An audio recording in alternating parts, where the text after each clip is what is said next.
Hello दोस्तों, स्वागत है आपका हमारे YouTube चैनल अनपैक बुक्स में। आज की इस खास वीडियो में हम बात करेंगे एक ऐसी किताब के बारे में जो आपकी जिंदगी को बेहतर बना सकती है। जी हाँ, हम बात कर रहे हैं मास्टर योर इमोशंस की। यह किताब सिर्फ एक साधारण गाइड नहीं है, बल्कि एक ऐसा खजाना है जो आपको सिखाती है कि कैसे अपने इमोशंस पर काबू पाया जाए और खुशहाल, संतुलित जीवन जिया जाए। क्यों है ये किताब खास? कितनी बार ऐसा हुआ है कि आपकी भावनाएं आपके फैसलों पर भारी पड़ गईं? आपने गुस्से में गलत फैसला ले लिया, दुख में रिश्तों को खराब कर लिया, या चिंता में अपने लक्ष्य से भटक गए। भावनाएं हमारे जीवन का अहम हिस्सा हैं, लेकिन जब ये काबू से बाहर हो जाती हैं, तो हमें और हमारे आसपास के लोगों को नुकसान पहुंचा सकती हैं। मास्टर योर इमोशंस आपको सिखाती है अपनी भावनाओं को कैसे समझें, उन्हें कैसे पहचानें और उन पर नियंत्रण पाने की कला कैसे सीखें। प्रैक्टिकल टिप्स और स्ट्रैटेजीज। इस किताब में आपको मिलेंगी ऐसी टिप्स और स्ट्रैटेजी जो आपकी दैनिक जिंदगी में कारगर साबित होंगी। चाहे आप तनाव, स्ट्रेस, चिंता, एंजाइटी या डिप्रेशन से जूझ रहे हों, या फिर काम और निजी जिंदगी के बीच बैलेंस बनाना चाहते हों, यह किताब आपके लिए एक बेहतरीन टूल है। कैसे बदले अपने थॉट्स का डायरेक्शन? कभी कभी हम अपने नेगेटिव थॉट्स में फंस जाते हैं। यह न सिर्फ हमारे मूड को खराब करता है, बल्कि हमारे स्वास्थ्य पर भी बुरा असर डालता है। इस किताब में आपको टेक्निक्स मिलेंगी जिनसे आप नेगेटिव थॉट्स को पहचान सकें, उन्हें पॉजिटिव थॉट्स में बदल सकें। सोचिए, कितनी बार ऐसा होता है आपने कुछ गलत किया और खुद को ही कोसने लग गए, या कोई आपका मजाक उड़ा दे तो आप उसे दिल पर ले लेते हैं। लेकिन अगर आप अपनी सोच का डायरेक्शन बदल दें, तो हर नेगेटिव सिचुएशन में भी पॉजिटिविटी देख सकते हैं। चलिए इस किताब की जर्नी शुरू करें। पहला chapter, how your survival mechanism affects your emotions. क्या आपने कभी सोचा है कि आज की जिंदगी आपके पूर्वजों की जिंदगी से कितनी अलग है? अब आपको खाने के लिए जंगल में जानवरों का शिकार नहीं करना पड़ता। आपको जंगली जानवरों से डरने की जरूरत भी नहीं। लेकिन फिर भी हमारे भीतर एक प्राचीन सर्वाइवल मैकेनिज्म मौजूद है। जब कोई नकारात्मक घटना होती है, तो हमारा दिमाग उसे सकारात्मक घटना से ज्यादा याद रखता है। क्यों? क्योंकि हमारे पूर्वजों के लिए यह जीवन और मृत्यु का सवाल था। आज भले ही आपकी जान पर खतरा न हो, लेकिन बॉस की डांट भावनात्मक दर्द देती है। दोस्त का दूर हो जाना उदासी घेर लेता है। इससे बचने के लिए आपको नकारात्मकता के झुकाव से सचेत होकर लड़ना होगा। डोपामिन का जादू।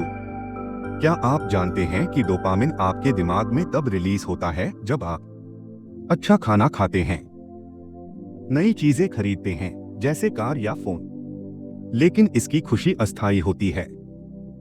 इसे कहते हैं हेडोनिक अडॉप्शन। तो असली खुशी कहां से आती है? आपकी आंतरिक सोच से।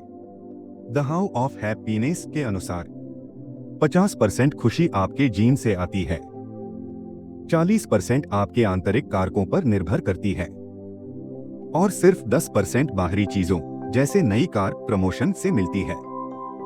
तो सच्ची खुशी के लिए भीतर की ओर देखें। भावनाओं का नेचर। भावनाओं को संभालना आसान नहीं होता। कभी गुस्सा तो कभी निराशा। ऐसा लगता है जैसे ये हमें कंट्रोल कर रही हैं। लेकिन अच्छी खबर यह है, इन्हें संभालना मुमकिन है। भावनाएं अस्थायी होती हैं। चाहे चिड़चिड़ापन हो या गुस्सा, ये हमेशा के लिए नहीं रहती। उदाहरण के लिए, जब आप सुबह जल्दी उठकर काम पर निकलते हैं और ट्रैफिक में फंस जाते हैं, तो आपको तनाव होता है। लेकिन यह तनाव कुछ देर बाद खत्म हो जाएगा। कैसे बदलें अपनी सोच? कई बार हमारी सोच हमारी खुशी को बाधित करती है। जैसे, यह एक बड़ी समस्या है, लेकिन अगर इसे अवसर के रूप में देखा जाए तो यह समस्या नहीं रहेगी।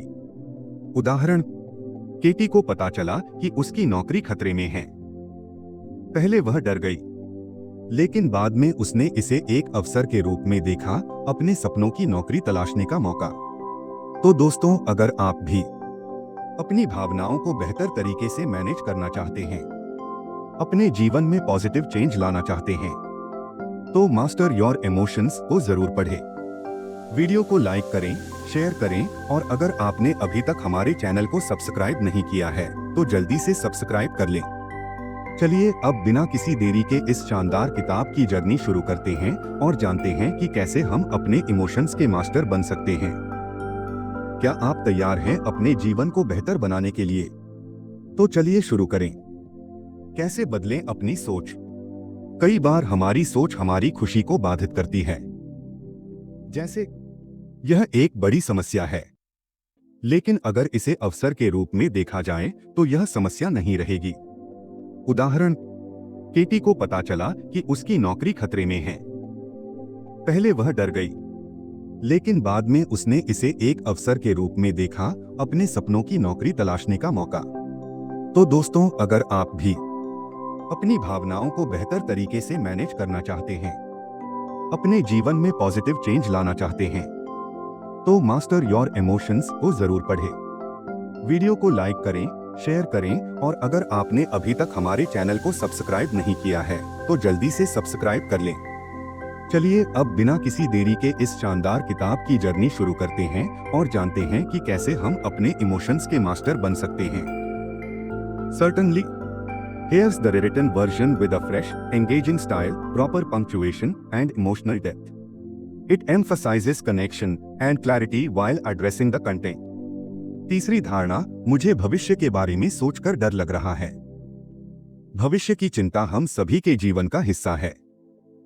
यह सच है कि हमें नहीं पता कि कल क्या होगा और यही अनिश्चितता हमारे दिल में डर भर देती है। लेकिन जरा सोचिए, क्या इस डर में जीने का कोई फायदा है? भविष्य की चिंता करना किसी भी परिस्थिति को बदल नहीं सकता। इसके बजाय हमें अपने आज पर ध्यान देना चाहिए। जो हमारे पास है उसकी कदर करें और उसे बेहतर बनाने की कोशिश करें। याद रखें, आप भविष्य को नियंत्रित नहीं कर सकते, लेकिन अपने वर्तमान को जरूर सुधार सकते हैं। चौथी धारणा, यह मेरी किस्मत है। कभी कभी जब चीजें हमारे मन मुताबिक नहीं होती तो हम अपनी किस्मत को कोसने लगते हैं। ऐसा लगता है जैसे हमारी बदकिस्मती ने हमें घेर लिया हो। लेकिन क्या यह वाकई किस्मत का खेल है या हमारी सोच का चक्रव्यूह? अपने जीवन की जिम्मेदारी लेना सीखें। जो भी आप करते हैं उसके लिए खुद को जिम्मेदार ठहराएं। जब आप यह समझने लगते हैं कि आपके फैसले आपकी जिंदगी की दिशा तय करते हैं, तब आप अपनी किस्मत खुद लिखने लगते हैं। यह एहसास प्रेरणा का सबसे बड़ा स्रोत है। पांचवी धारणा, मुझे हमेशा सही होना चाहिए। हम में से कई लोग इस धारणा में जीते हैं कि हमें हर समय सही होना चाहिए, और जब हम गलत हो जाते हैं तो यह असफलता की तरह महसूस होता है। लेकिन जरा ठहरें और सोचें, क्या यह सच है? गलतियां इंसान होने का हिस्सा हैं। ये हमें सिखाती हैं, हमें बेहतर बनाती हैं। खुद पर इतना कठोर न बनें। अपनी गलतियों से सीखें और आगे बढ़ें। जीवन का असली मकसद सही होना नहीं, बल्कि सीखना और बढ़ना है। छठी धारणा, मैं दूसरों को खुश करना चाहता हूँ। क्या आप दूसरों को खुश करने के चक्कर में अपनी खुशी को नजरअंदाज कर रहे हैं? यह सोचकर कि उनकी मुस्कान से आपकी खुशी जुड़ी है? यह हमेशा सच नहीं होता। दूसरों को खुश रखना जरूरी है, लेकिन अपनी खुशी की कीमत पर नहीं। पहले खुद को खुश करना सीखें। जब आप खुश रहेंगे तो दूसरों को भी खुश कर पाएंगे। सातवीं धारणा, मैं कुछ नहीं बदल सकता। यह धारणा हमें कमजोर और हतोत्साहित कर देती है। लेकिन सच्चाई यह है कि आप अपनी परिस्थितियों को बदल सकते हैं। हाँ, हमेशा नहीं, लेकिन आप अपनी सोच और प्रतिक्रिया को जरूर बदल सकते हैं। एमिली की कहानी याद है? वह खुद को दूसरों से कमतर समझती थी, लेकिन उसने छोटे छोटे गोल्स तय करके अपनी सोच को बदला। उसने महसूस किया कि जब आप खुद पर काम करते हैं तो आप अपने हालात बदल सकते हैं। अपने इमोशंस को जाने दो। अगर आप सच में खुश रहना चाहते हैं तो अपनी भावनाओं को दबाकर रखना बंद करें। गुस्सा, कड़वाहट और नकारात्मक भावनाएं आपके मानसिक और शारीरिक स्वास्थ्य को नुकसान पहुंचाती हैं। जब गुस्सा आता है, शरीर गर्म हो जाता है, हाथों में पसीना आ जाता है, ध्यान केंद्रित करना मुश्किल हो जाता है। यह सभी भावनाओं का असर है, इसलिए जरूरी है कि आप इन्हें स्वीकार करें, समझें और जाने दें। पेनी की कहानी सुनिए। जब उसके बॉस ने तीसरी बार उसकी गलती निकाली तो उसे बेवकूफ जैसा महसूस हुआ। लेकिन उसने खुद से कहा, मुझे ऐसा लग रहा है, लेकिन मैं बेवकूफ नहीं हूं। उसने अपने इमोशंस को खुद से अलग देखा और नकारात्मक सोच को रोक दिया। अपने इमोशंस को लेबल करें। भावनाओं को अस्थायी समझें, जैसे कपड़े जिन्हें बदला जा सकता है। जब आप यह सोचते हैं कि मैं दुखी हूं की जगह मुझे दुख महसूस हो रहा है, तो आप अपने इमोशंस और अपनी पहचान के बीच दूरी बना लेते हैं। द सेडोना मेथड को अपनाएं। यह एक आसान और असरदार तरीका है अपनी भावनाओं को जाने देने का। हेल डस्किन की इस पद्धति में 3 कदम हैं। भावनाओं को पकड़े मत, उन्हें स्वीकार करें, उन्हें वेलकम करें। अपने इमोशंस को जाने देने के लिए खुद से यह सवाल करें, क्या मैं इस भावना को छोड़ सकता हूं? क्या मैं इसे जाने दूंगा? कब? अपनी भावनाओं को पहचानने और स्वीकार करने का यह तरीका आपको सुकून देगा और नई शुरुआत करने का मौका देगा। इमोशंस आपकी गाइड हो सकते हैं।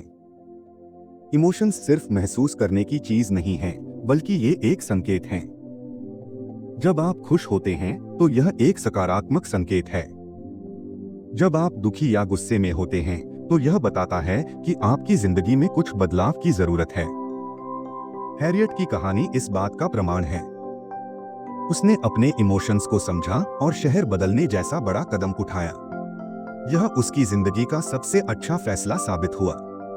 हर इमोशन का मतलब होता है। जब आप इसे समझने लगते हैं तो ये आपको सही दिशा में ले जा सकते हैं। अपने इमोशंस को रिकॉर्ड करें। अपने इमोशंस को रिकॉर्ड करना एक गहरी प्रैक्टिस है। यह आपको सिखाता है कि किस चीज से आप खुश होते हैं और किससे दुखी।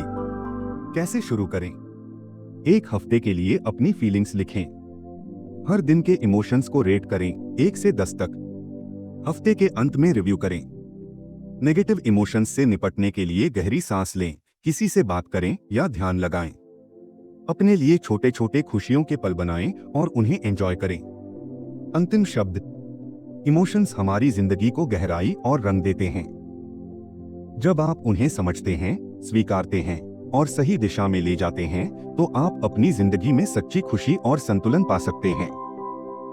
तो वादा कीजिए, आज से आप अपने इमोशंस को समझेंगे, उन्हें अपनाएंगे और उन्हें अपने मार्गदर्शक बनाएंगे। अगर आपको यह वीडियो पसंद आया हो तो इसे लाइक और शेयर जरूर करें। और अगर आपने अभी तक मेरे चैनल अनपैक्ड बुक्स को सब्सक्राइब नहीं किया है तो तुरंत करें और बेल आइकन दबाएं ताकि ऐसी और प्रेरणादायक वीडियो आपके पास आसानी से पहुंचे। आपके सवाल और सुझाव कमेंट सेक्शन में लिखें। अगले वीडियो में फिर मिलते हैं। तब तक अपने इमोशंस को गले लगाइए और खुश रहिए।